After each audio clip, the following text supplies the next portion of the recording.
የለም ከኔ በላይ ሁሉ ካንተ ክበር ባለኝ ነገር ክበር ባለኝ ነገር የለም ከኔ በላይ ሁሉ ካንተ የለም ከኔ በላይ ሁሉ ካንተ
Maatoo Waaqayyoo maqaa gooftaa keenya Iyyasuus Kiristoositiin haa jalqabnu. Maqaa Abbaa kan Ilmaa kan Hafuura Qulqulluu Waaqayyo tokkoon amiin. Jaalatamtoota abboota koo obboleewwan koo hunda keessaniyyuu maqaa gooftaa keenya Iyyasuus Kiristoositiin akkam jirtu akkam yoo dhageessanii amiin. Waaqayyoon abbaan jaalalaa abbaan dhiifamaa akka balleessaa keenyaa akka cubbuu keenyaa ilaalee osoo nutti hin eekamiin kan yeroo kanaan kan nu ga'e maqaan isaa kan ulfaate nuuf haa ta'u.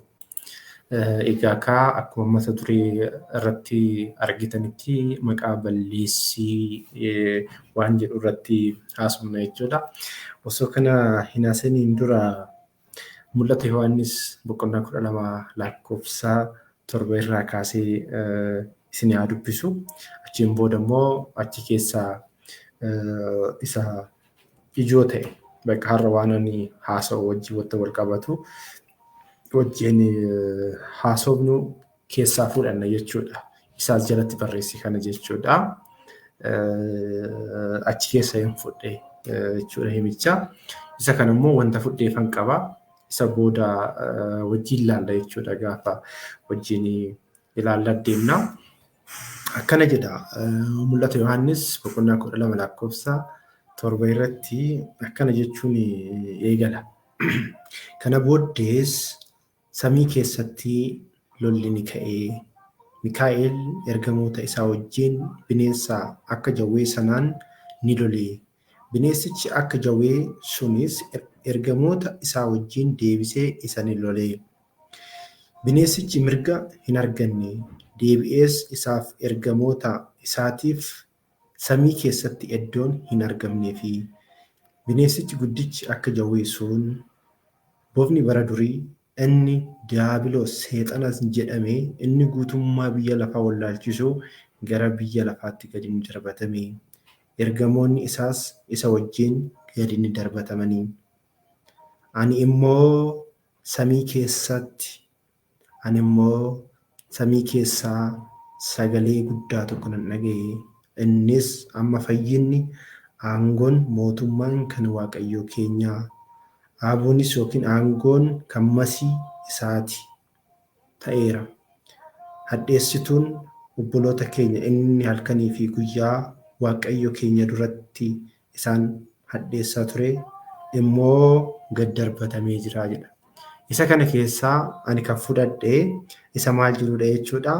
Hadheessituun obbolootan keenya inni halkanii fi guyyaa Waaqayyo keenya duratti isaan hadheessaa ture amma gadi darbatamee isa jedhu fudhanneet wajjin haasofne jechuudha. keessattuu obboleewwan keenya warroota Protestaantii warra ta'an oduu na dhaggeeffatanii isaaf fayyada jedhee yaada. Maaliidhaafan kana kaasee yeroo baay'ee Protestaantota wajjin walgahii teenya irraa wajjin haasofne irraa wajjin mari'annee jirra. Wantoonni isaan kaasan keessaa harki 90 soba kan ta'edha. Harki 90 jechuudha. Harki 90 waan hin jirre ni jira jedhanii mul'isanii jechuudha. Kun immoo sirii amma miidiyaa adda addaa irratti illee dhagaa jirtu natti fakkaatee bal'atee mul'atee jira. Wangeelli immoo kan jedhu isa dhugaa ta'een dhugaa jedhi. Isa soba ta'een immoo soba jedhi jedha. Eenyullee sobee mootummaa Waaqayyoo dhaaluu hin danda'u. Yookiin sobee Waaqayyoo nan jaalladha jechuullee hin danda'u. Nama sobuu dandeenya. Waaqayyoon garuu sobuu hin dandeenyu. Har'a kanarratti dubbanna jechuudha. Keessattuu warri Protestaantii of ilaaluu akka qabdan jechuudha.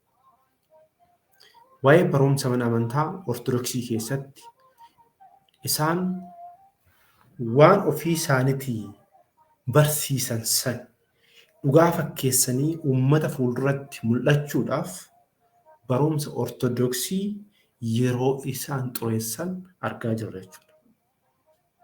Akkasii miti wangeelli. Dhugaa lallabuun akkasii miti. Eenyuudhaaf lallabda dhugaa? Waaqayyo irraa gatii argachuudha. Waaqayyoon ati lallabduu sun immoo abbaa dhugaati. Abbaa maltummaadhaan mallaqa fudhatee waa gochuuti miti. Waaqa akkasii nuti hin qabnu. Waaqa yoo isin qabaattan hin beeknu nuti. Dhugaadhaan waan sirrii irratti wal mormuun, wal deebisuun waan sirriidha. Soba fiddanii garuu hin danda'amu. Hammaan booda hin danda'amu. Wal saaxiluutti kaanaa jechuudha. Erga diddanii jechuudha. Mi'a haa kaafnu. Wanta isaan dogongora isaanii keessaa waan 3, 4, 5 jennee haa kaafnu. Ani booda ittan deebi'a. Wanta isaan jedhan keessaa inni jalqabaa Ortodoksiin Iyyasuus hin barsiiftuu warra jedhanidha. Ortodoksiin Iyyasuus hin barsiiftuu baqa. Ortodoksiin kan barsiiftu waa'ee Maariyaamii, waa'ee Gabri'eeliti malee waa'ee Iyyasuusii hin barsiiftu. Isa jedhudha inni jalqabaa. Lammaffaa immoo waa'ee fayyinaa irratti Ortodoksiin Iyyasuusin fayyisan jettu. Kan fayyisu Maariyaamii fi ergamoota wareegamtoota jettiidha. Ilaalaa yaa obboleewwan koo. Sadaffaan immoo Maariyaamii qaamota 3 nuti Sillaaseen tokkos 3 jenna. Arfaffaa Maariyaam gootee tu waaqeffattiin hin jennu. Arfaffaa eenyu gootee? Maariyaamiin gootee Ortodoksii waaqeffattiin hin jennu. Ilaalaa. Gaafa somni tokko gaafa baay'ate yeroodhaaf dhugaa fakkaachuu danda'a. Maal jedhama? Somni kan bokoktu hamma dhugaan caammaa godhattutti jedhama. Hanga dhugaan caammaa godhattutti somni maal jechuu danda'a? Bokokuu danda'a. Gaafa dhugaan caammaa godhate immoo garuu hin baddi jechuudha. Kanaafidha. Har'a wajjin haasa'uu qabna kan jenne jechuudha. Ortodoksii waa'ee fayyinaa irratti maal jetti? Wantan kana akkan haasa'uuf na kakaase keessaa galgala akka tasaa miidiyaa adda addaa hordofaa yeroo naannoo jedhutti marii wayii qabu. TikTok irratti jechuudha. Warroonni Protestaantii. Marii isaanii keessatti wanta isin ajaa'ibu bakka Ortodoksiin waa'ee Iyyasuusii xiqquma kan kaafne itti kaasan. Na seensisaa jedheen ture hin didani. Kanaaf asiin immoo wal saaxillaa jechuudha. Walitti himnaa jechuudha. Mee waa'ee fayyinaa irratti Ortodoksii maal jetti? Barumsi Ortodoksii maalidha? Barumsi Ortodoksii inni ijoon bakka lamatti qoodamuu danda'a. Dogmaa fi qannoonaa jedhamuu danda'a. Inni tufiitii jedhamullee hin jira. Darbaa darbuu kan jedhamu. Mee wantootuma lamaan kaniin keessa garuu kan nuti ilaallu har'a doogumaadha. Doogumaa jechuun maal jechuudha? Doogumaa jechuun hundee mana amantichaa jechuudha. Manni tokko hundee yoo qabaate dhaabata. Hundee malee hin jigaa jechuudha. Warri injiinaringii faawundeeshinii jedhu. Faawundeeshinii tokko hundee manaa tokko dhaabuudhaan duraan dursanii biyyoo sanii qorachuu barbaachisa. Faawundeeshinii akkamiitu barbaachisa? Ulfaatina loodii jiru san baachuu danda'a? Holla'insi lafaa yoo dhufe hin danda'a? Bishaan ta'uu danda'a? Dhiibbaan garaagaraa yoo mana sanarra ga'ee ni sochoosa. Waan jedhu qorannoo taasisu duraan dursanii jechuudha. Akkasuma amantaan tokko amantaan ortodoksii maal qabaa? Hundee qabaa jechuudha. Hundeen kun yeroo kamiyyuu jijjiiramuu kan danda'amu, itti dabaluullee kan danda'amu, irraa hir'isuunillee kan danda'amu doogumaa kan jedhamu jechuudha. Keessattuu barumsa amantaa kan jedhamani doogumaawwan 5 akka hundee mana amantaatti fudhannu nuti. Inni jalqabaa waa'ee iccitii Sillaaseeti. Iccitii Sillaasee utubaawwan 5 mana amantaa keessaa isa tokko. As keessatti waa'ee iccitii Sillaasee keessatti maal baranna? Sillaaseen tokkos sadiis jedha. Tokkos sadiis akka jarri jedhanii miti nuti. Tokkos sadiis jenna. Waaqayyoon tokkodha. Amalummaa isaatiin, jechaan, malakootiidhaan, ajjeesuudhaan, nyaachisuudhaan, obaasuudhaan addunyaa kana uumuudhaan waaqayyoon tokkodha. Waaqni tokko ta'e kuni garuu Waaqni tokko jennee waammannu kuni maqaadhaan sadii jenna. Abbaa, Ilma, Hafuura Qulqulluu jenna jechuudha. Inni biraa immoo qaamani. Abbaan qaama of danda'e qaba. Ilmis qaama of danda'e qaba. Hafuurri Qulqulluunis qaama of danda'e qaba. Qaama yoo isiniin jedhu qaama amanuti ilaallu iddoo murtaawaa qaba. Isa kanaa miti. Waaqayyoodhaaf iddoon hin murteessu, yeroon hin daangessu isa. Waaqayyoodhaaf jechuudha. Kanaaf manni amantaa iccitii jettee wantoota kanaati. Iccitii maal ta'e? Hanga Waaqayyoon nuuf ibsa bichaa hubachuu dandeenya. Achi ol hubachuu hin dandeenyu nuti. Hubachuu hin dandeenyu. Waaqayyoon hanga nuuf ibse, hanga humna keenyaa waan beekuuf Waaqayyoon ampuuliin takka hanga humna ishii iftiidha. Humna ishiitii ol gaafa iftiyannoo ta'e hin dhooti. Akkasuma nullee Waaqayyoon sammuun keenya kun ampuulidha. Hanga dandeenyu bichaa fudhanna namatti vooltii jechuudha. Hanga dandeenyu bichaa. Achiin booda hoo hamma Waaqayyoon nuuf ibse saniin eenyu beekna? Waaqayyoon beekna jechuudha. Waaqayyoon hubannaa jechuudha. Inni biraa gochaan abbaan abbaadha. Ilmi ilma. Hafuurri Qulqulluun ni beeyna. Fakkeenyaaf abbaan eenyu dhale? Ilma dhaleen. Ilmi eenyudha? Iyesuus Kiristoosidha. Hafuurri Qulqulluun immoo eenyurraa beeyna? Abbaarraa beeyee jenna. Yoo kana jennu yeroodhaan wal dursu jechuu miti kanallee. Akka anaa fi abbaa kootiitii miti. Yeroo tokkotti ta'e yeroo sun nuti hin beeknu. Yeroo wanti kun itti ta'e jechuudha. Kana iccitii Sillaasee jechuudhaan manni amantaa Ortodoksii ni barsiifti. As keessatti Iyesuus Kiristoos ilmaadha. Ilmi immoo eenyudha? Waaqayyoodha. Aangoon Waaqa caalu jira? Hin jiru. Iyesuus Kiristoos abbaa, ilma, hafuura qulqulluu wajjin wal qixaadha. Aangoon isaanii tokkodha. Umriidhaanis waliin dursan jennee yookaan jettee manni amantaa Ortodoksii barsiifte jechuudha. Kuni wangeela dhugaati. Wangeelatu kana ragaa nuu ba'a. Gooftaan keenya Iyesuus Kiristoosis duuka bu'oota isaa gaafa gara addunyaatti ergu deema hanga handaara lafaatti maqaa abbaa, ilmaa, hafuura qulqulluutiin cuubuudhaan duuka bu'oota koo yookiin ijoollee koo taasisaa jedhee akkasuma duuka bu'oonni 12 hanga handaara biyya lafaatti deemanii ilmaan namaa Kiristoos, Iyesuus Kiristoos Waaqa ta'uu barsiisanii, hubachiisanii, fudhachiisanii cuubanii jiru jechuudha. Guyyaa tokkoon hanga nama 3,000 nama 5,000 maal godhanii jiru? Cuubanii jiru jechuudha. Kun hundee mana amantaati. Osoo hundee mana amantaa kana ta'ee jiru manni amantaa waa'ee Waaqayyoo hin barsiiftu jechuun soba ofirratti tuulu jechuudha. Of salphisuu jechuudha. Of salphisuu jechuudha. Inni lammaffaan wanti sin ajaa'ibu waa'ee gooftaa keenya Iyyasuus Kiristoosiin kan wal qabatu inni lammaffaa iccitii foon uffachuu yookiin iccitii siggaawweeti. Iccitii foon uffachuu. Eenyutu foon uffate? Isaayyaas boqonnaa 9:6 irratti ilaa mucaan nuuf kennamee jedha. Mucaan nuuf kenname kun eenyu akka ta'e Isaayyaas hin dubbata. Waaqa bara baraa, abbaa nagaa, abbaa nageenyaa akka ta'e, Iyyasuus Kiristoos waaqa akka ta'e, uumaa akka ta'e, fayyisaa akka ta'e, jiraachisaa akka ta'e, nyaachisaa akka ta'e manni amantaa hin barsiiftu jechuudha.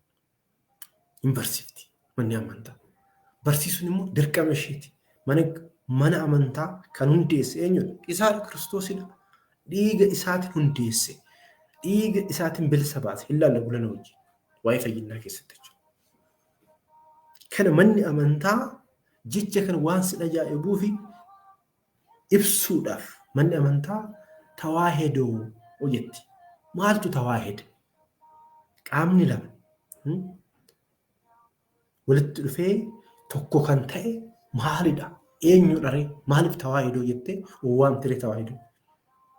Maalidha? Waa'ee Kiristoos barsiisaarti.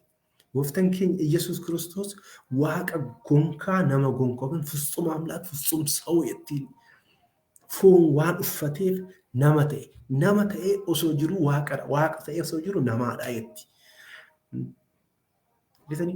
Waa'ee Iyyasuus Kiristoos Alaazaar ni du'ee jedha.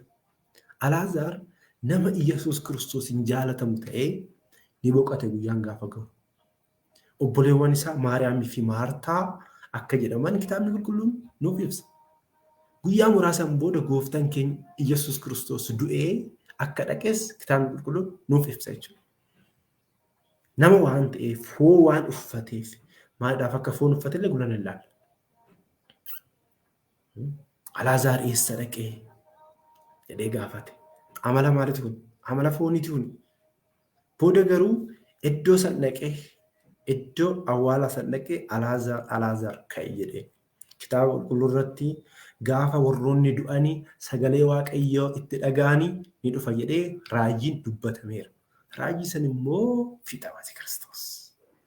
Kanaasidha ፍጹም አምላክ ፍጹም ሰው waaqa gonkaa nama gonkaa jennan jechuudha. Iyyasuus Kiristoos. Isa barsiifti jechuudha. Amantaan Ortodoksii tawaahedoo jechuudha. Isa barsiifti. Hin barsiiftu jechuun salphina mataa ofiitii irratti guuruu jechuudha. Maaliifuu namni sobe Waaqayyo irraa gatiin taan argata waan ta'eef jechuudha. Inni biraa inni sadaffaan iccitii cuuphaati. Cuuphamaa kan jedhe kan nu ajaje eenyu? Kiristoosidha. Amantiin amanuu fi amanamuu jennee qonnaa miti. Amanuu jechuun waan qaamota miiraa keenyan hin argine tokko raawwatee jira, argineerra jennee amantiidhaan fudhachuudha. Amanamuu jechuun immoo waan amanne saniif deebii laachuu jechuudha. Cuuphamaa kan jedhe eenyudha? Kiristoosii miti. Wangeela Yohaannis boqonnaa 3:5 irratti namni hafuura qulqulluu fi bishaan irraa lammata yoo hin dhalanne mootummaa Waaqayyoo hin dhaalu kan jedhe eenyudha? Kiristoos. Maarqos boqonnaa 16:16 irratti kan amanee fi kan cuuphame ni fayyaa jedhe. Kan amanee fi kan cuuphame ni fayya kan jedhe eenyudha? Kiristoos. Iyyasuus Kiristoos. Kanaafuu akkamitti kana raawwachaa Iyyasuus Kiristoos hin barsiifnu hin jedhama ree? Maalidha kana fannoo morma keenya irratti kan hidhannu? Yeroo tokko maaliif fannoo baadhee deeman? Jechuun waan natti bareedeefi maa wal somna qooyi? Maa wal somna? Waan sobdanii uummata hin beekne waan fudhattaniifi miti akkas hin jiru wanti akkasii. Amantaan bilisa. Yoo barbaadde amantaa yoo hin barbaanne hin dhiibta. Waaqayyoon eenyullee dirqamsiisee hin amansiisu jechuudha. Kana hubachuu. Kanaaf manni amantaa waa'ee Iyyasuus Kiristoos ni barsiifte jechuudha. arfaffaa irratti waa'ee iccitii qurbaanaati. Waa'ee foonii fi dhiiga Kiristoos. Wangeela Yohaannis boqonnaa 5 boqonnaa 6 lakkoofsa 51 irraa kaaftanii yoo dubbiftan waa'ee dhiigaa fi foon Iyesuus Kiristoos dubbata jechuudha.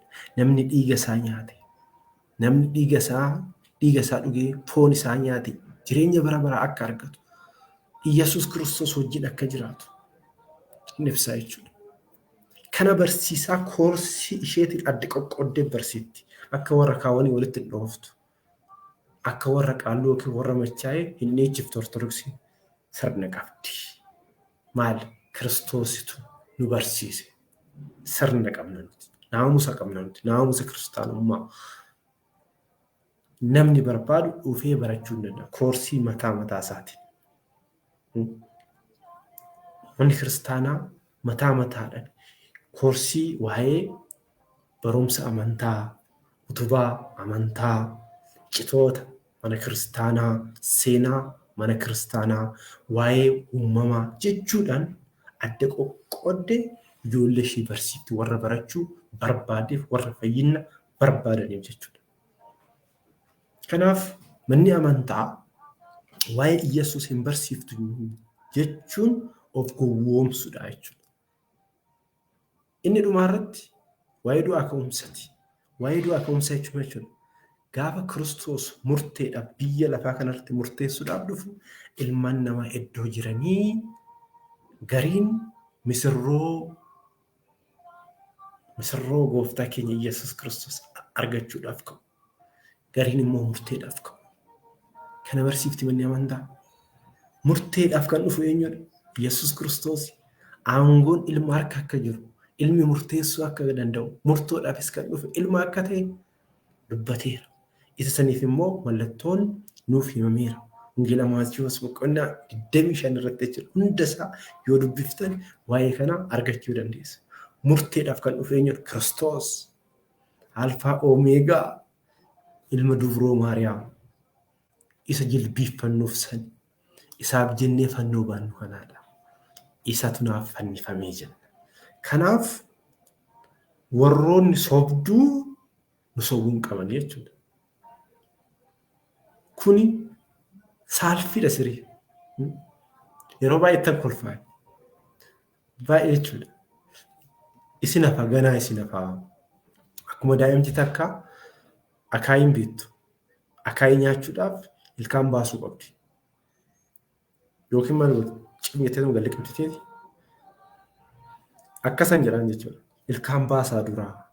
Ilkaan ittiin akaayii nyaachuu qabda. Osoo ilkaan hin baasin akaayii nyaachuun hin danda'amu. Yookiin immoo ilkaan ofirraa namoonni fixan jechuudha. Akaayii nyaachuu hin danda'an. Yookiin buluqa dhugu jechuudha. Akkasii jechuudha. Dursa keessa seenanii hubachuun gaafachuun dirqama ta'a.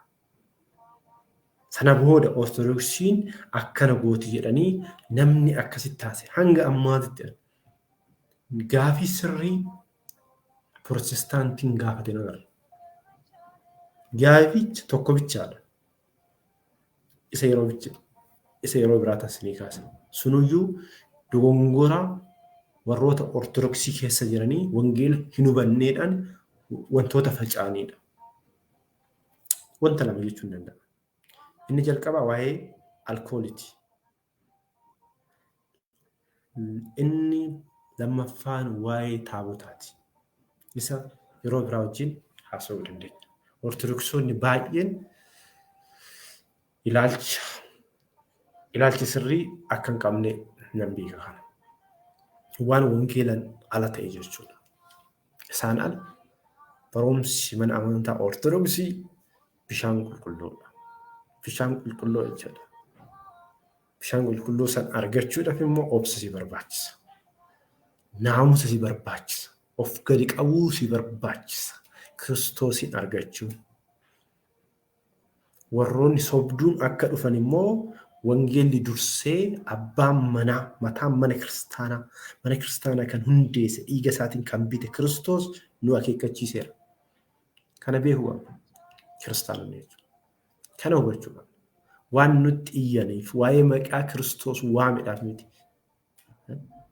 warri waa'ee seexanaa barsiisullee mee ani seexana jedheen dhufu yookiin maqaa Mikaa'eliitiin dhufu miti warroonni qaalollee yookiin maqaa Maariyaamiitiin dhufu miti wal sobuu hin qabnu kiristaanota dhugaadha jenna sobni soba jechuu qabna jechuudha.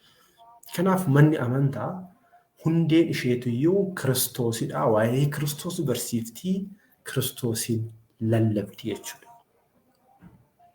Qulqulloota immoo hin jaalanna qaba. Miseensa keenya akkamitti jibbina nuti? Ergamoonnis miseensa keenya, wareegamtoonni miseensa keenya, miseensa tokko keessa jirra.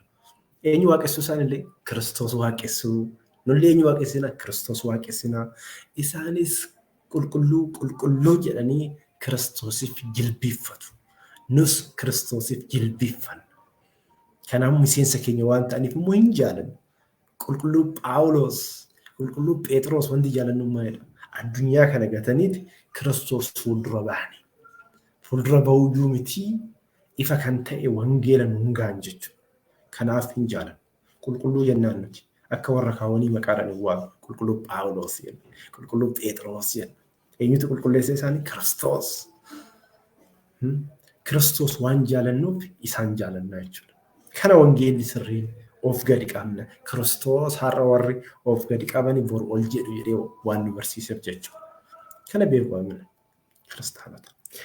Isa biraa waa'ee fayyinaa irrattidha. Keessattuyyuu waa'ee fayyinaa irratti wanta wal'aa tokko haasa'u jechuudha. Warroonni kun hin jechuudha.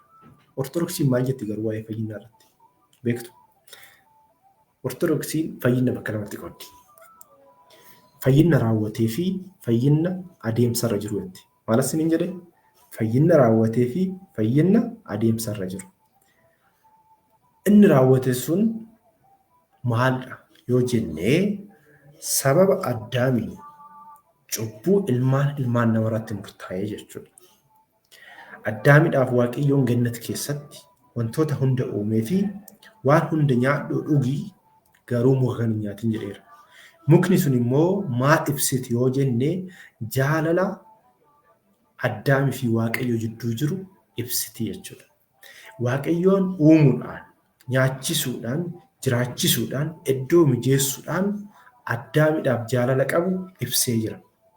Addaam immoo jaalala Waaqayyoodhaaf qabu abboommii Waaqayyoo eegee ibsuu qaba jechuudha. Isa san immoo waan Waaqayyoon jedhe isa hojiirra oolchuu qaba.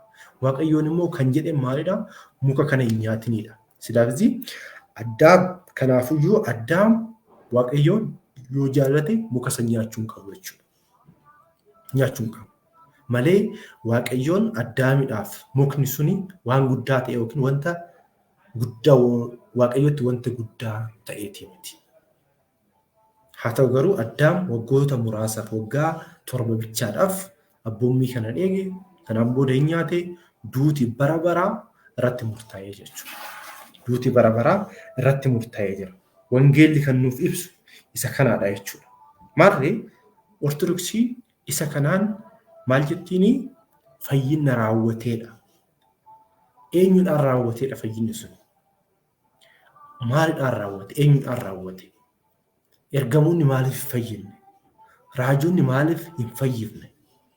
Aarsaawwan dhiyaatan sun kaakuu moofaa keessatti jiraatan maaliif hin fayyifne? Waaqayyoon immoo achumaa ilma namaa kottaa gannatiitti galaa maaliif hin jenneen? Ilaaluu qabna. Kana beekuu qabna. Kun barumsa guddaadha.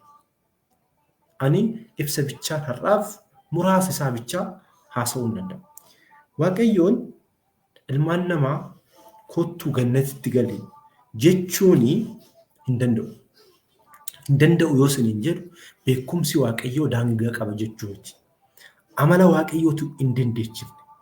Waan sana akka godhuuf amalli Waaqayyoo hin dandeessisu. Maal jechuu kiyya? Isin galaa jiraa? Waaqayyoon maal jedheeni? Du'a bara baraa duutaa jedheeniira. Kanaafiyyuu Addaam maaltu qabu? Du'a bara baraa du'uu qaba jechuudha.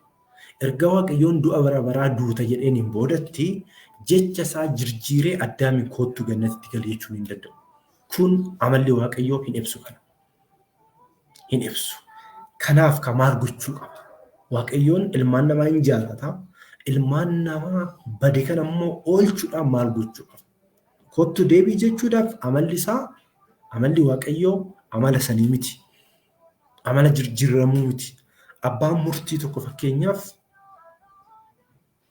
yookiin dogongoree yookiin beekee nama tokko irratti murteessuu danda'a. Booda immoo garuu ilaallamee irraa hir'achuu danda'a. Yookiin mana hidhaatiyyuu deemii bahi jechuu ni danda'a. Hin argitu mana murtii jechuun biyya keenyaati irratti wantoonni akkanaa mul'achaa jira. Waggaa 3 waggaa 2 hidhamee bakka bilisa baatee jedhu. Waaqayyoodhaaf garuu waan akkasiitii miti. Amala Waaqayyootii miti kun. Kanaaf maal gochuu qaba ree Waaqayyoon? Qaamni du'amoo argamuu qaba. Eenyurraa du'amuu kan danda'u? Qaamni du'amuu danda'u argamuu qaba. Eenyurraa qaamni du'amuu argamu suni? Qaamni du'amuu danda'u suni qaama ulaagaalee yoo xiqqaate arfan guutuu qaba. Inni jalqabaa nama ta'uu qaba, du'uu qaba, qulqulluu ta'uu qaba, du'amuu ka'uu qaba. Eenyu kana gochuu danda'a? Uumamtoonni ergamoota isaa ta'anii, qulqulloota isaa ta'anii uumamtoota isaa. Uumamtoonni immoo nama bilisa baasuu hin danda'u.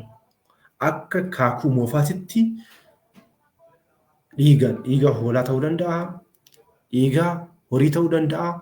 Isaan cubbuu foonii ni qulqullaa'aa ture. Amma dhiiga eenyuutiin qulqulloofne? Dhiigni uumamtootaa ilmaan namaa bilisa baasuu hin danda'u. Bilisa baasuu hin danda'u. Eenyuree qaamni dhufu? Ergamoonnis fayyisuu hin danda'an. Addaami. Raajonnis fayyisuu hin danda'an. Addaami. Maaliifuu Waaqayyootu murteessee waan Waaqayyoo murteesse qaamni kamiyyuu kaasuu hin danda'u. Ortodoksii akkatti barsiifti. Kana barumsi ortodoksii.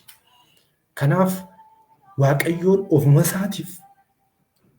isaatis ofii isaatiif aarsaa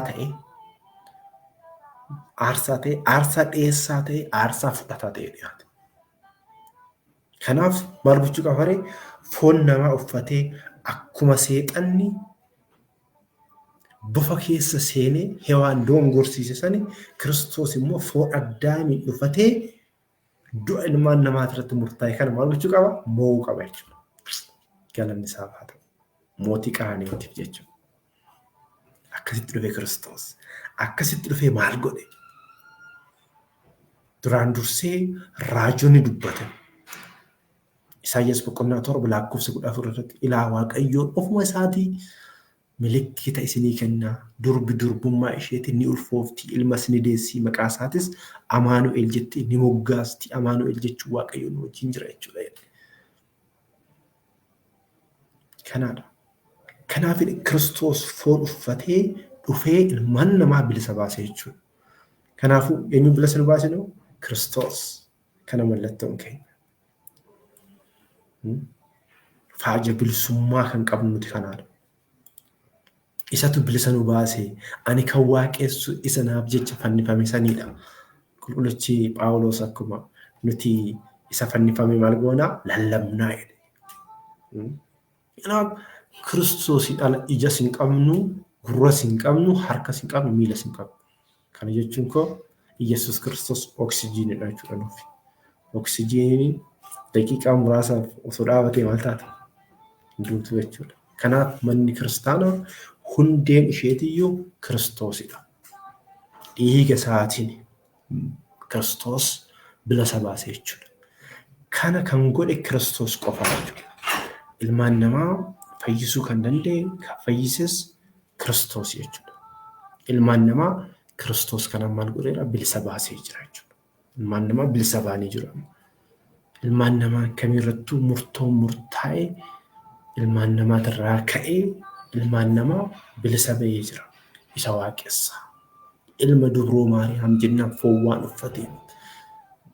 uffateef.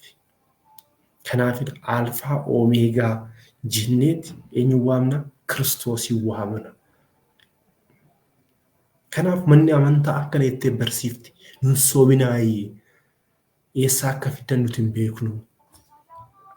Oduu keessa nurraa dhaabaa jennan jechuudha.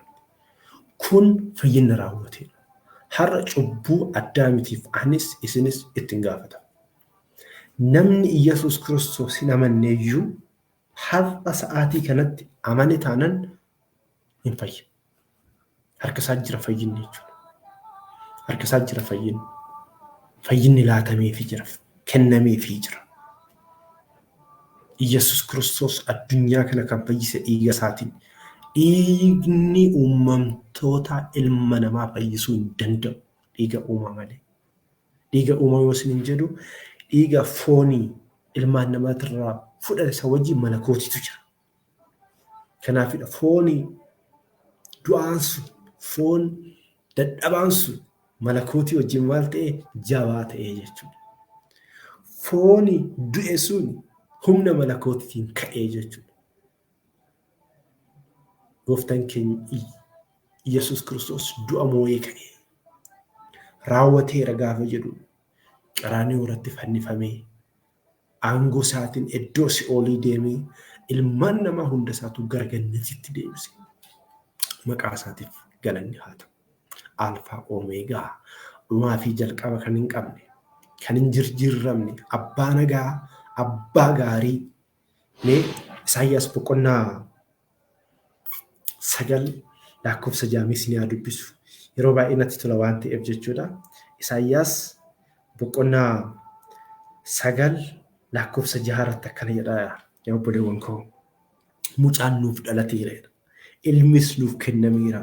Humni mootummaa isaa gateetti isaa irra jira. Maqaan isaa eenyu jedhama?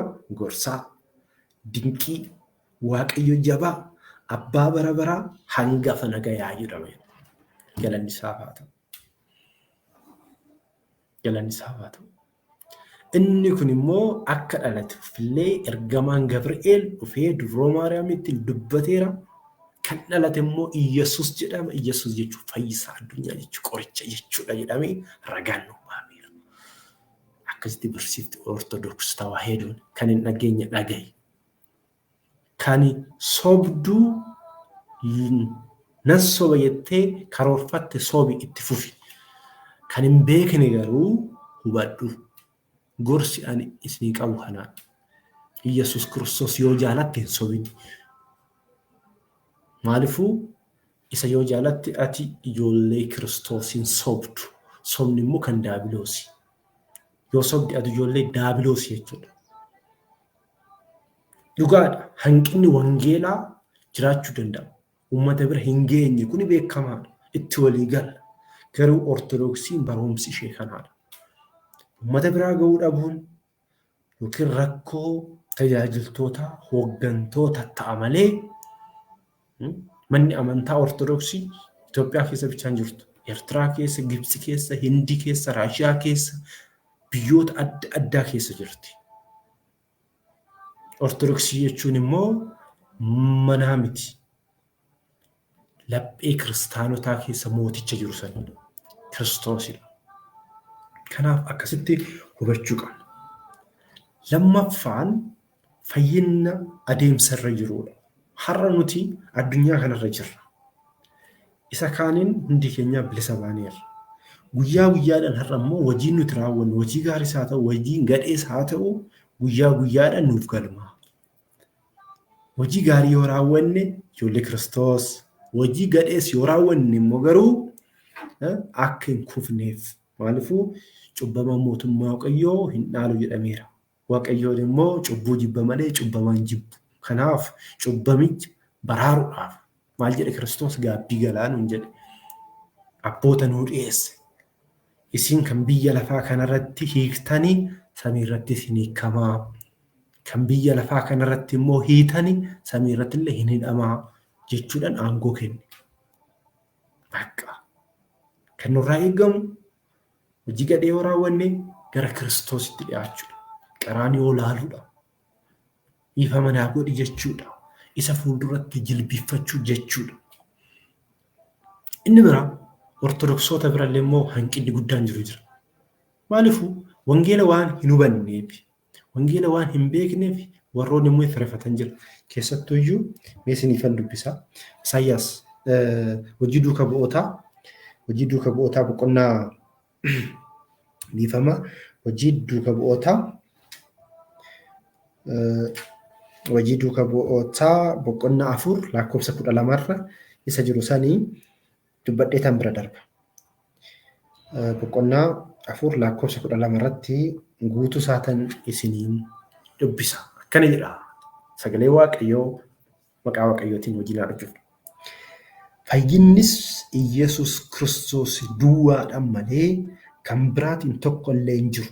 Maqaan kan biraa ittiin fayyinu kan nuuf ta'u samii jalaa ilmaan namaatiif kan kenname hin jiru jedha. Galanni Waaqayyoof haa ta'u. Yeroo baay'ee Ortodoksonni baay'een caqasa kana yoo argine hirrifanna. Yookiin immoo waan biraatiif waan deemaa waan ta'an hindee eenyuudhaaf kennitare? Eenyu si fayyisa? Kiristoos si fayyisa. Ergamoonni siif fannifaman hin jiran.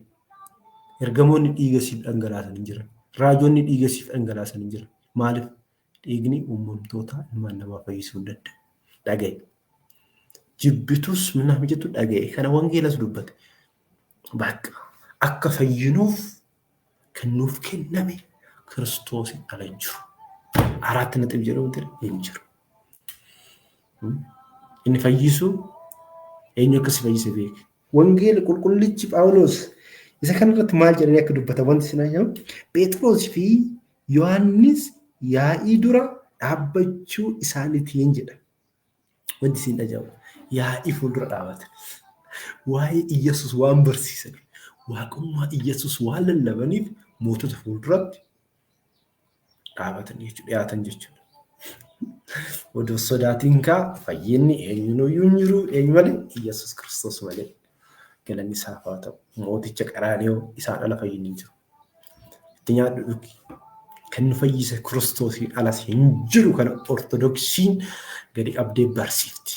Qulqulloonni Abuna Atnaatiyoos, Abuna Qeerloos, Yohaannis Afaan Warqee warroonni Kiristoos duukaa bu'an abboonni 318 kan ragaa ba'an. Iyesuus Kiristoosii fayyinni hin argamne. Isaan ala fayyinni hin argamne dhiifama. Iyesuus Kiristoosiin ala fayyinni hin argamne. Kan fayyise Iyesuus Kiristoos. Kana afaan guutii dubbadhu yoo dhugaa wangeela barsiisaa wangeelaa yoo taate. In sobin eenyullee sodaattetii miti. Kana gadi qabii barsiisi. Iyesuus Kiristoosiin ala har'allee fayyinni hin jiru. Kaa wajjin ilaala. Fayyina qulqulloota Maariyaamii inni kan biraati walitti makina. Walitti makina. Walitti makamu. Sobaa fi dhugaa walitti makamu. Waa'ee uumaatii fi waa'ee uumamtootaa walitti makamu. Hin makamu walitti. Ergamoonni fayyisu ilaalla fayyina isaanii wajjin kitaaba dubbata waan ta'eef jechuudha. Wanta kitaabni dubbatu immoo hin haqnu nuti. Waan dhugaa dubbanna.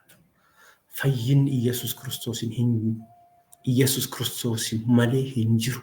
Isaadha fayyisaa, isaadha jiraachisaa, isaadha nyaachisaa, isaadha obaasan. Alfaa Omeegaa ilma dubroo Maariyaam jennee waaqeffannaa galanni isaa haa ta'u. Kanaaf caqasa kana andimtaan akkas jedha aaraa hin barbaachisu kun andimtaallee dubbateera mi caqaseera. Maqaa eenyutiin kana gootu gaafa jedhan maqaa Iyesuus Kiristoositiin jedhani. Mucaa naafa kana kan kaafne kan fayyifne akka jabbiitti akka uttaalu kan taasifne maqaa mooticha Qaraaniyoo Iyesuusitiin jedhan. Bakka kanaadha ka. Mootichi Qaraaniyoo eenyu Iyesuus Kiristoosidha. Isaadha kan waaqessinu. Isaadha kan jilbeeffannuuf jechuudha. Kana barumsi Ortodoksii. Erga kana jedheen boodatti fayyina pirooseesarra yookiin adeemsarra jiru jedheera. Har'a kiristaanonni maal gochuu qabu fayyuudhaaf? Jalqaba amanuu qabu, cuuphamuu qabu. Wangeela maal jedhaa? Wangeela Maarqos mi'aa afaaf nuyi. Wangeela Maarqos boqonnaa 16 lakkoofsa 16 irratti natti fakkaate. Namni amane isa kanarratti wanti gochuu qabdanii namni amanee fi cuubame jedha. Inni sirriin. Asirratti garuu namni amane namni cuubamee jedha. Miti. Akkasii miti. Wangeelli sirriin namni amanee fi cuubame jedha. Namni amanee fi cuubame addan bahuu jechuudha. Amanuu qaba. Erga amanee maal ta'uu qaba? Cuubamuu qaba erga. Saniin ala fayyinni hin argamu jedhe. Kanaaf kiristaanni tokko kan irraa eegamu maal gochuu qaba? Amanuu qaba, cuubamuu qaba, sanaan booda dhiigaa fi foon Kiristoos fudhatee naamusa kiristaanummaatiin deddeebi'uu qaba jechuudha. Akka kiristaanummaatitti wanta kiristaana tokkorraa eegamu nuti Kiristoos fakkaannee isin immoo nu fakkaadha akkuma duuka bu'oonni jedhanii duuka bu'oota fakkaachaa deemuun nurraa eegama jechuudha. Har'a nuti kan fayyine cubbuu kan irraa fayyine kaaniif garuu adeemsarra jiran beeku. Fayyinne jettee kan dubbachuu dandeessu gaafa boqattee gannat seentedha. Har'a ani qulqulloota minaamin hin hojjete wanti akkasii hin sobinaa. Koomeedii nurratti hojjechaa jira.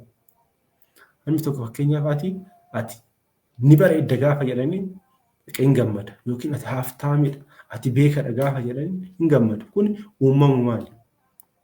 Saayikoo kan irratti fayyadamaa jiru warroonni Protestaantii jechuudha. Ati qulqulluudha, ati fayyiteerta. Dhugaadha fayyeen jira bilisan beera.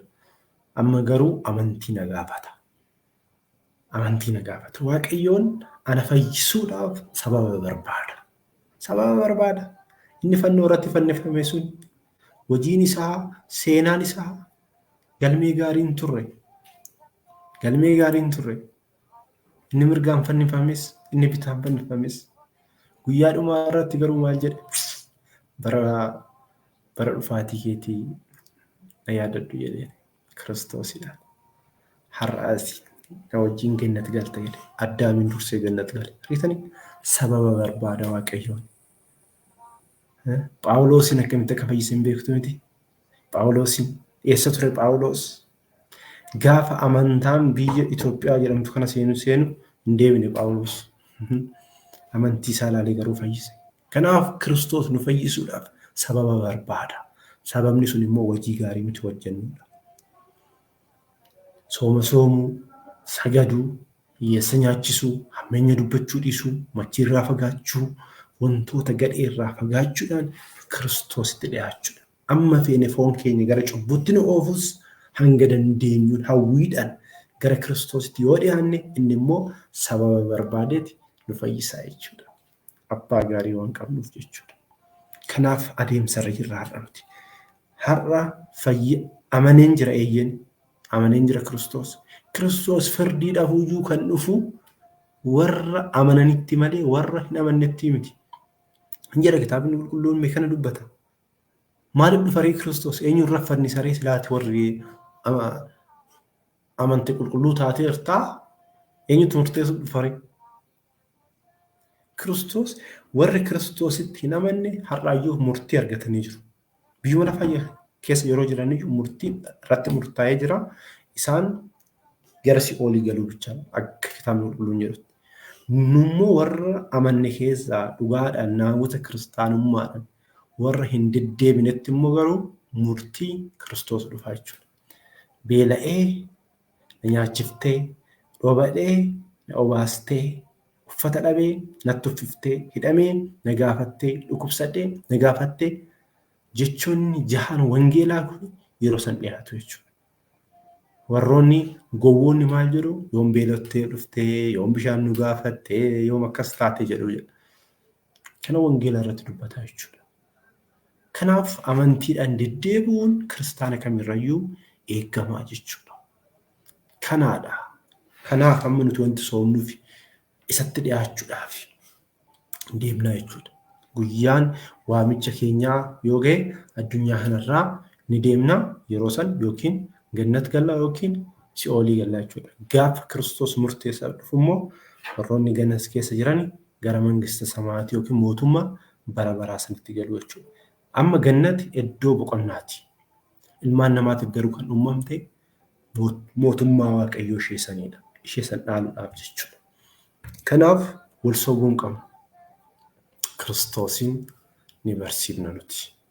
Eessa akka fiddan hin beeknu. Inni biraa qulqulloonni hin fayyisu? Hin fayyisu. Fayyinni akkamiitidha? Ammallee immoo fayyinna bakka lamatti qoodamanne waan ta'a. Fayyinna amalummaa, qabeenyummaa fi amala kennaati. Waaqayyoodhaaf eenyullee kenneefiti miti.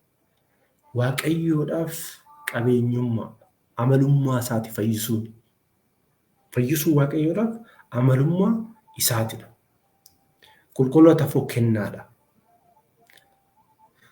Isaan adeemsan waan Kiristoos jedhu waan fakkaataniif waaqayyoon fuulduratti waan dhiyaataniif waaqayyoon waan jaalataniif kennaa kana waaqayyoon isaanii kenne. Maaliidhaaf kennaa kana kenneef gaafa jennu nu fayyisuudhaaf sababa waan barbaaduuf waaqayyoon. Agartanii ilmaan namaatirraa rakkoo ilmaan namaa irraa kaasuudhaaf maal barbaada? Sababa barbaada Kiristoos. Wangeela Yohaannis boqonnaa 2 irratti gaafa annoytan mana cidhaa tokko argattu. Mana cidhaa san namichi cidha qabu kun Yesuus Kiristoos waameera. Dubroo Maariyaamis waameera. Duuka bu'ootas waameera. Namoota biraas waamee jira. Qaamonni hunduu achitti argamanii jiru. Akka tasaa garuu jidduudhaan wanti nama rifachiisu tokko mudate. Maaltu dhumate? Wayiniin hin dhumate. Keessummaan ganaa dhufaa jira garuu dhumateera. Dubroo Maariyaam ijoollummaa isheetirraa mana qulqullummaatti kan guddatte. Lapheen ishee jaalala waaqayyootiin kan gubate. Rakkinni isaanii hubatte. Rakkinni isaanii dhaqanii ittiin himanne. Nuu karadhu ilma keenya jenneen isheen garuu hubatteerti. Kanaafidha wanti Dubroo Maariyaamis jaalannuuf keessoo keenya beekti jechuudha. Kennaa ilmi ishee isheedha kenneen. Kennaa waaqayyoon ilmi ishee ilma koo waaqas jettiin miti. Uumamarraa addame Dubroo Maariyaam. Kan ammoo ergamaan Gabri'eel ragaa ba'ee jira. Elsaabeex ragaa baateerti. Ana cubbamaa kanaa miti ragaa kan ba'u waa'ee Dubroo Maariyaam. Ergamaa guddicha Gabri'eeltu ragaa ba'e. Elsaabeexu ragaa ba'e. Isa maleeyyuu hafuura qulqulluudhaan guutamteedha. Elsaabeex hafuurri qulqulluun immoo waaqayyoodha. Waaqayyootu ragaa ba'e jechuudha waa'ee Dubroo Maariyaam. Kanaaf warroonni waan hin taane haasoftan osoo madaaltanii eessa akka jirtan jechuudha. Eessa akka jirtan. Ani kan akkasiniin jedhu akka fayyitaniif waan barbaadan haasa'uu dandeessu. Namni waan facaase hammata waan ta'eef jechuudha. Sanaan booda maal jette? Ilma ishee bira dhaqxe. Wayiniin jalaa dhumate jette. Yeroon koon geenye jedhe Kiristoos. Yeroon maaltu hin geenye? Yeroon raajiitti raawwatu. Yeroo jalqabaatiif jedhamti. Yeroo jalqabaatiif raajii ifa kan ta'e jechuudha. Isa duras waaqayyoon gooftaan keenya Kiristoos ijoollummaa isaatii jalqabee wantoota baay'ee raawwachaa tureera. Dhoqqee irraa allaattii hojjetee jedhee uumeera. Wantoota baay'ee raawwateera. Garuu ifatti jechuudha. Raajiin raawwatame erga tsoomeen booda gadaama Qorontositti guyyaa 40 fi halkan 40 erga tsoomeen booda raajii jalqabaa mana cidhaa kanatti raawwate. Erga kana jedheeni booda immoo Dubroo Maariyaam yeroon koon geenyu jedheeniira. Silaa maal gochuu qabdi Dubroo Maariyaam? Bakka yeroon hin geenye kanaafuu maal gochuu qabdi? Taa'uu qabdi jechuudha. Akkas gootee Dubroo Maariyaam hin goote. Ilmaa fi haati walii galanii jiru. Neetworkiin isaanii hojjeta. Waan biraan dubbanni. Dhattee maal jetteen? Waan inni isiniin jedhu raawwadhaa jetteen. Yoom kana jedheen Kiristoos? Aqiitoo kana jedhaniira hin jenne. Kitaaba qulqulluu irratti kan nu barreeffame waan muraasadha yaa obboleewwan koo. Hin dogongorina. Wanta hundatu nu barreeffattanii hin eeggatina. Osoo addunyaan tun jedha waraqata taatee bishaan kun immoo qalama ta'e waa'ee Iyyasuus Kiristoos barreessinee fixuu hin dandeenyu jedhaniidha. Kanaan maal godhanii jiru? Xumuranii jiru. Akkas hin jenne Kiristoos akkana jedhu kun gowwummaan tokko sii barraa'u qabaa. Kan hubachuu qabdu akkamitti Dubroo Maariyaam kana hubatteedha. Waan isiniin jedhu bichaa godhaa jettee bakka akkana. Maal waan ta'eef waaqa waan ta'eef hin danda'a. Wangeela barsiisaa jirti Dubroo Maariyaam. Waan inni jedhu bichaa godhaa hin shakkinaayi. Bishaanichi gara wayiniitti ni jijjiiramaa. Ani argeen jira. Waaqa kootidha. Anaafiyyuu kan na filates isaadha. ilma kootii jetti Dubroo Maariyaam. Sanaan booda akkuma isheen jetteen gaanotatti bishaan guutaa jedhanii yeroo ittiin fudhannee maal ittiin fudhannee bishaan maal ta'eera gara wayiniitti jijjiiramee jira ilma Dubroo Maariyaamtu kana raawwate. Garuu kana raawwachuudhaaf immoo sababa kan ta'e eenyu? Dubroo Maariyaam. Kanaaf egaa Waaqayyoon ilmaan namaa fayyisuudhaaf sababa barbaade kan isiniin jedhe kanaaf. Sababa barbaade. Sababa Dubroo Maariyaamitiin rakkoo warra cidhaa sun maal ta'e irraa ka'eera. Irraa ka'ee jira. Bilisa baaseera kan Kiristoos ilmi Dubroo Maariyaam. Kanaaf kan nuti hanga duunutti Kiristoosin hin ganne wanti jennuuf jechuudha. Kiristoosidhaan jechuudha. Kanaadha. Kana hubachuu qabna. Gorsa kana hundi keessaniyyuu obboleewwan koo Pirotestaantii biraan naa ga'a. Naa biraan naa ga'a. Inni biraa Dubroo Maariyaamis qulqulloonni ergamoonnis hin fayyisu.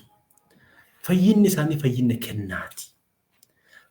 Maal jedha fakkeenyaas Faarsaa boqonnaa 33 lakkoofsa 7 irratti naannoo namoota Waaqayyoon sodaatanii jedha.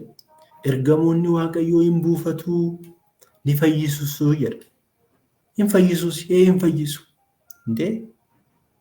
Daani'eel afaan reencaatti kan gatame Waaqayyoon eenyuun erge? Ergamaa isaa ergee fayyise. Garuu fayyinni kana hundaa eenyurraa dhufa? Waaqayyoorraa dhufa. Gindiin isaadha. Maddi bishaanii isaadha. Bishaanichi sun garuu kallattii garaagaraatiin nu bira gahuu danda'a. As keessatti gahee qabu jechuudha. Bishaan tokko fudhaa madda isaatirraa ka'ee hanga nu bira gahutti kaanaalii yookiin ujummoo keessa darbee dhufa. Ujummoon sun osoo jiraachuu baate bishaan sun nu bira gahuu danda'a? Akkasitti haa hubannu. Bishaan sun ujummoo keessa darbee mana keenya gahee miti. Osoo ujummoon hin jiraanne yoo maal goona? Mee maal gooftu? Deebitanii waraabbattu jechuudha. Agartanii? Nullee kallattiidhaan Waaqayyoon kadhanne kallattiidhaan Waaqayyoorraa deebii argachuu ni dandeenya. Eeyyeen manni amantaa hin kadhatinaan jenne. Jalqabaa iyyuu gaafa nuti kadhannaatti seennu Waaqayyoodhaaf galata dhiyeessaa jetti manni amantaa. Osoo waa'ee keessoo kee rakkoo kee ittiin himatiin dursa galata. Ganama fakkeenyaaf yaa Waaqayyoo dukkana keessaa na baaftee ifa kana kan na argamsiiftee galanni siif haa ta'u. Akka cubbuu kootitti osoo hin taane akka jaalalaa fi dhiifama keetitti har'aan na geesse galanni siif haa ta'u. Galata dhiyeessita. Sanaan booda hoo rakkoo keetti himatta. Akkuma ilmi abbaa isaatti rakkoo himatu jechuudha. Sanaan booda hoo maal goona gara qulqullootaatti dhufna. Isin Waaqayyoon jaalattanii Waaqayyoodhaan filatamtanii Waaqayyoo fuuldura dhaabbattanii yeroo maraayyuu qulqulluu jettanii kan isa galateeffattanii ijji Waaqayyoo gara keessan kan ta'e maaliifuu ijji Waaqayyoo gara qulqullootaatti jedhameera. Ani Waaqayyoo fuuldura dhaabbachuun naaf hin malu isin garuu kadhannaa koo Waaqayyootti naa dhiyeessa. Aarsaa Aabilii godhaatu ixaana qulqullaawaa godhaatu fuulduratti naa dhiyeessaa inni. Kun cubbuu qabaa? Maal taatan jiran? Maa ol somnaa? Kun cubbuu hin qabu. Kun cubbuu hin qabu. Kanaaf Waaqayyoodhaaf amalummaadhaan fayyisaa. Qulqulloonni immoo kennaadhaan fayyisu jechuudha. Kana jetti manni amantaa. Kanaaf warri Pirotestaantii sobaan guutamtanii waan hammeenya qabu nurratti hin labsinaa. Nuti kan waaqessinus, kan faarfannus, kan jilbiiffannus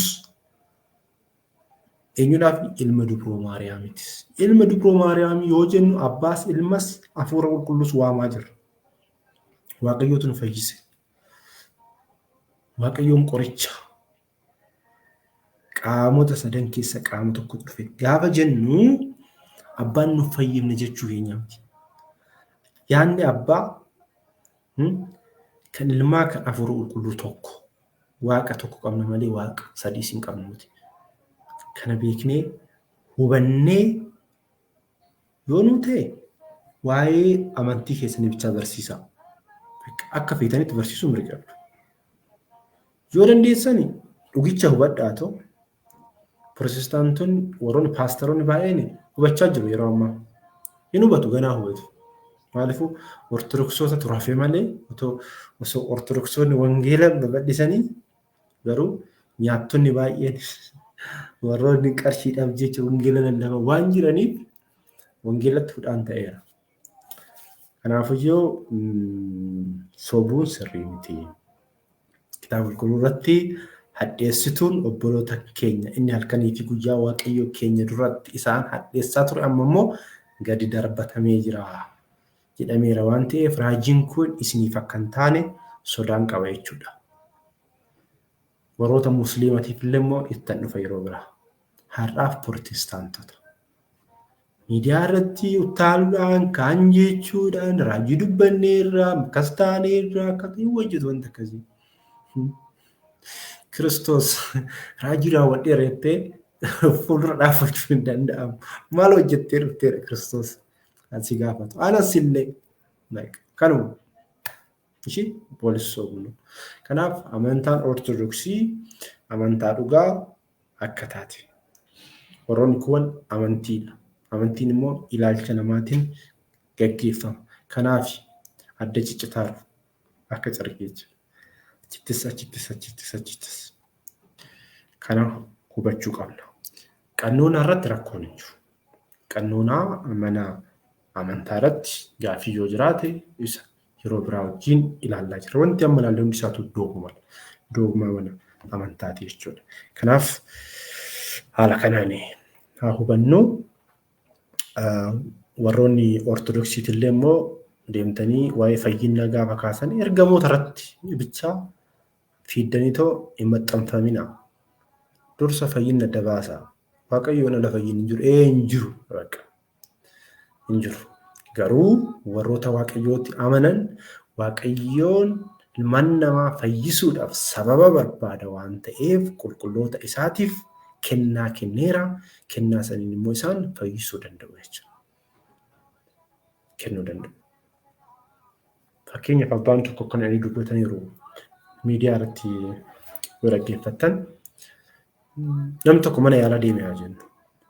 Mana yaalaa gaafa deemee